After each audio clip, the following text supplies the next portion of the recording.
Night settled like a heavy cloak over the open plains. Torches flickered in the distance, glowing like scattered stars across the earth. Horses stamped, men murmured prayers, and polished bronze armor shimmered under the pale moon. In the quiet heart of the Macedonian camp, Alexander stood still, gazing toward the horizon. He was only 30, but his presence felt ancient, carved from ambition and destiny. Tomorrow he would face the greatest challenge of his life, and perhaps of any commander who had ever lived. The fate of empires, the future of nations, and the very map of the world hung in the balance.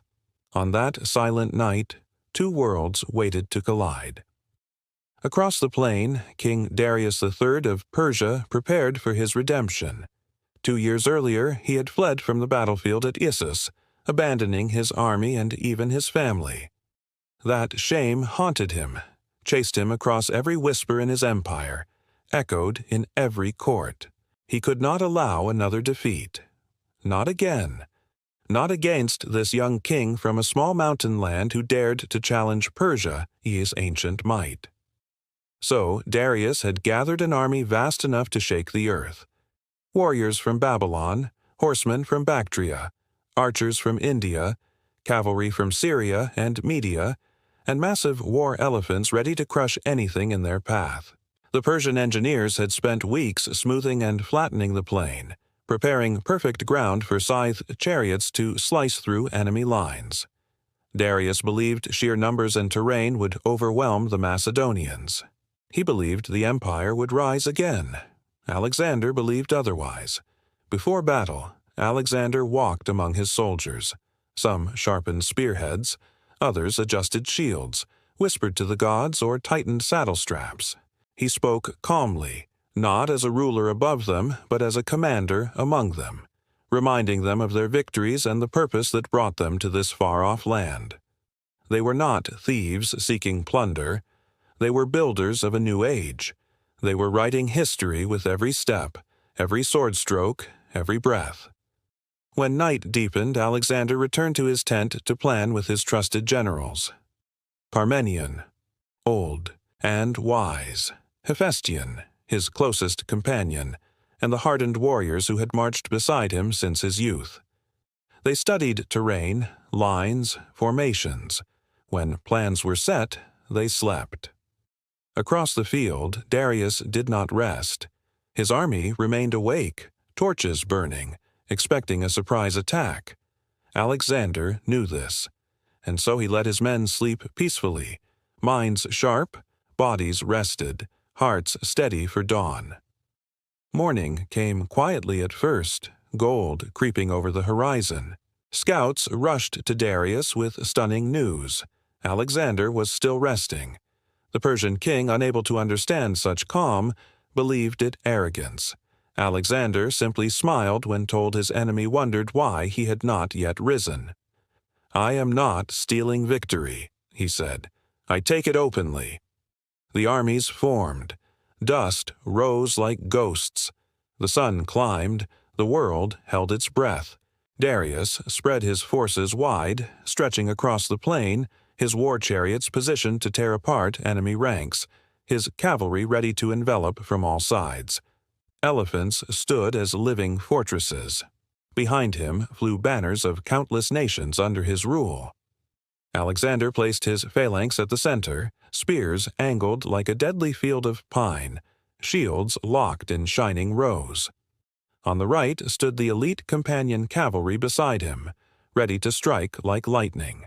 On the left, the Salian horsemen under Parmenion braced for a massive cavalry clash. Alexander also placed reserves behind, an innovation no Persian commander expected. He was preparing not merely for attack, but for counters to whatever chaos might come. A moment of perfect silence fell across the earth. Then Alexander moved, slowly, deliberately, advancing diagonally to the right. Not toward the Persians. Away. Darius frowned. What was this? Why drift sideways instead of charging? Alexander's purpose was brilliant. By sliding right, he forced Darius to stretch his cavalry and attempt to match the movement, drawing Persian lines apart, creating the slightest opening in the center. Darius, afraid of being outflanked, ordered attack. The ground thundered.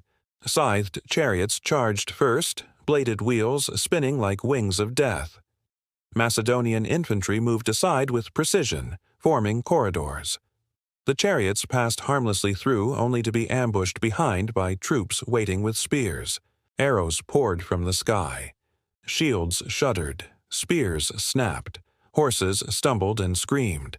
The battlefield erupted into chaos. On the Macedonian left, Parmenion held desperately against a tidal wave of Persian cavalry. If he broke, the army would be crushed from the flank and enveloped. But Alexander had reached his moment. The Persian center stretched thin. There, a gap, a tiny crack in the wall of an empire. Alexander turned to his elite companions, eyes fierce, voice steady, and ordered the words that would be remembered forever. "Follow me!" He lowered his spear. Hooves slashed the earth. Shouts burst from Macedonian throats. They charged like storm and thunder, smashing into the Persian center with unstoppable force. Alexander aimed straight for Darius himself. The Persian royal guard fought like lions, blades flashing, shields ringing. Alexander's spear splintered. He pulled his sword and plunged forward, striking down bodyguards one after another. Dust swirled, blood sprayed. The air roared with the sound of metal and despair. Darius watched as the young Macedonian king cut closer through chaos, unstoppable, burning with destiny. Fear, cold, sharp, ancient, gripped him, and before Alexander could reach him, Darius turned his chariot and fled. His retreat tore panic through the Persian lines. A king's fear became a nation's fear. Soldiers stumbled, dropped weapons, trampled each other trying to escape. The Persian center collapsed. The empire began to break, but the battle was not yet finished. At the left wing, Parmenion's forces buckled under overwhelming cavalry pressure. Messengers galloped to Alexander, begging for aid. Here stood the cruel edge of command. Chase Darius now and end Persia in a single stroke, or turn back and save his men. Alexander chose loyalty.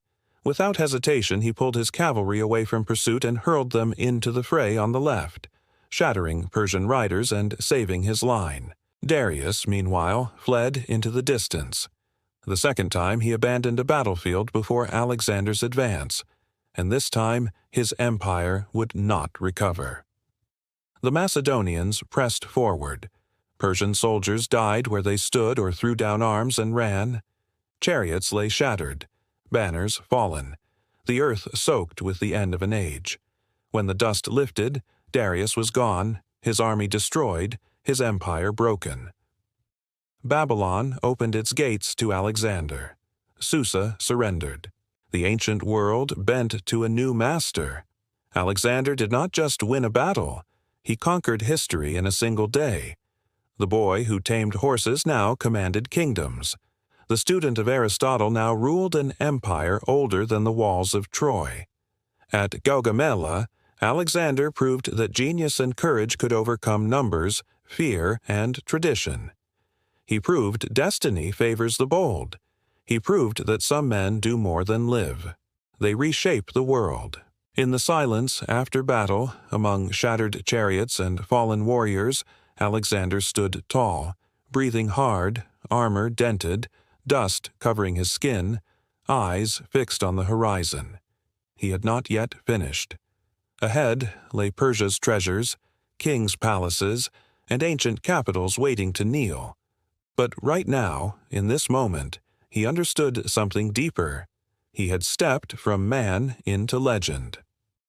At Gaugamela, he did not simply defeat an empire, he took command of history itself.